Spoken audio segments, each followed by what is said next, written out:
Well, hi everybody, Marcus here with a question for the day. This question comes from Philip Palmer, and the question is, who is the Pope and what is the Pope's role? So we're going to talk about that a little bit today, what the Pope is all about, why we have a Pope, what a Pope does.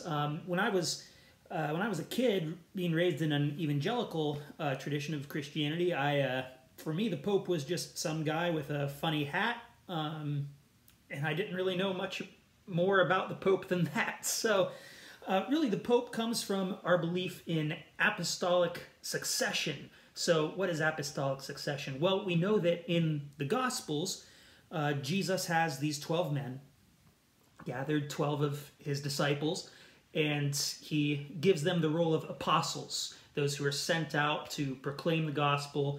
But we see also in some of the writings these mentions of bishops and other roles in the church that have certain degrees of authority and all that sort of thing. So when we come to the question of apostolic succession, what we mean by that is that these 12 disciples that Jesus chose, they had successors. So when they died, their ministry, their position of ministry passes on to the chosen person who will take their place.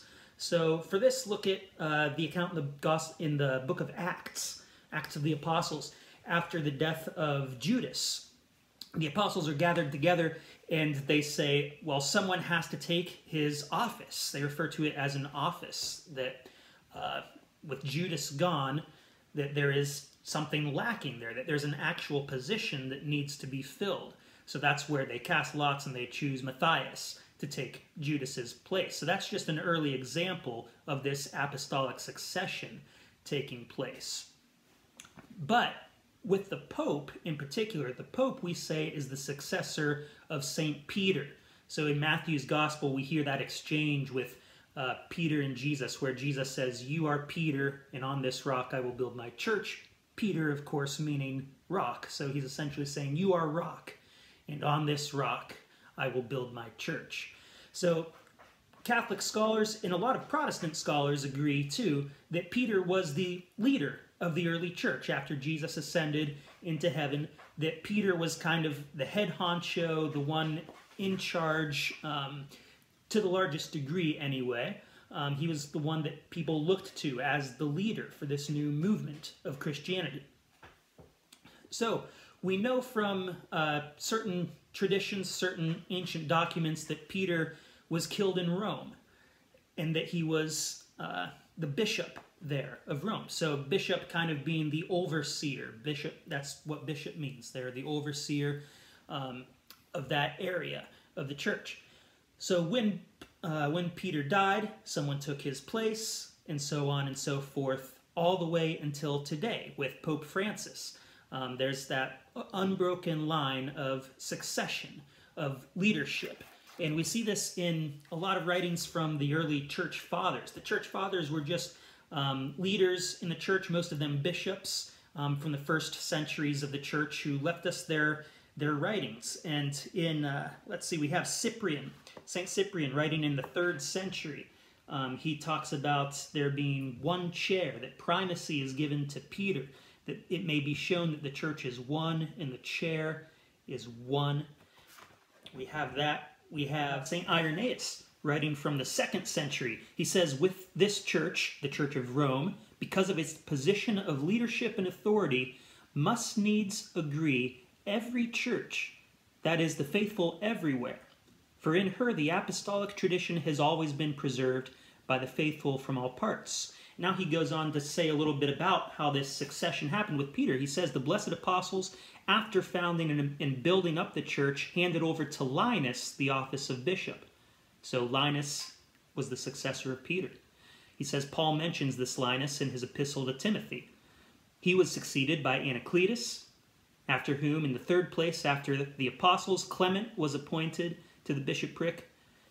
So we have this line, and even in my Bible, in the very first pages, it gives the line of all the popes from St. Peter all the way to today with Pope Francis. So what does the Pope do? What's the reason to have a pope? Well, in the Old Testament, during the period of the monarchy. You have this role of the steward, and you have certain parts in the Old Testament that speak of the keys of the kingdom being held by this steward. Kind of like when Jesus says to Peter, I give to you the keys of the kingdom, which shows him to be this new steward of the new covenant. So we say that the Pope is essentially the steward. So he is the manager of the church on earth. One of my favorite titles for the Pope is the servant of the servants of God. The bishops are the servants, and the Pope is the servant to the servants. So if you can think of it kind of like this, we have all the lay people, which is all Christians, and then their priest is their servant. The bishop is the servant of the priests in a particular area, and then the Pope is the servant to the bishops. So that everybody has somebody that they report to, that they can rely on, that can give them help. So the Pope primarily is there to safeguard our beliefs, whether it's through scripture or tradition, and that's a whole other video in and of itself, the relationship between scripture and tradition. But the Pope is also there as that source of unity. When there's disagreements between bishops, where do they turn? Well, they can turn to the Pope, who can have that final word. So today's Pope, the direct successor of St. Peter, is a man by the name of Jorge Bergoglio. And he chose the name Pope Francis when he was chosen as the new Pope in honor of St. Francis of Assisi. So mostly what Pope Francis does is he addresses the faithful, he helps clarify teachings, he manages the church as a whole. And popes aren't perfect. Pope Francis will be the first one to tell you that. Popes are just regular people who have been put into an extraordinary role as the successor of St. Peter. They have with that everything that comes with the authority that was given to Peter as the rock on which the church would be built, having the keys of the kingdom, of this new covenant. And the Pope is there for this unity because the church is one. In the Gospel of John, Jesus prays that the church would be one as he and the Father are one. And the Pope is our visible source of that unity. Sometimes as Christians from all different denominations, we can feel very, very fragmented, right? Feel like it's just our one community and we aren't really in touch with any of the other Christians around the world. Well, being Catholic and having the Pope as that source who addresses all of us together has been really helpful to me in my spiritual journey, in my spiritual life, as finding myself within a much, much wider community that spans the whole globe. So with that, I hope you maybe read something written by a pope.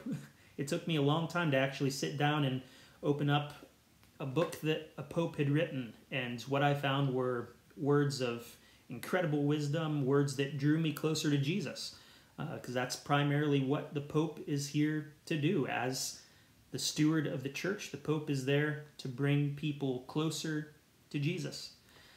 So with that, hopefully I answered your question, Philip, to some degree. If you have other questions or comments, please let me know.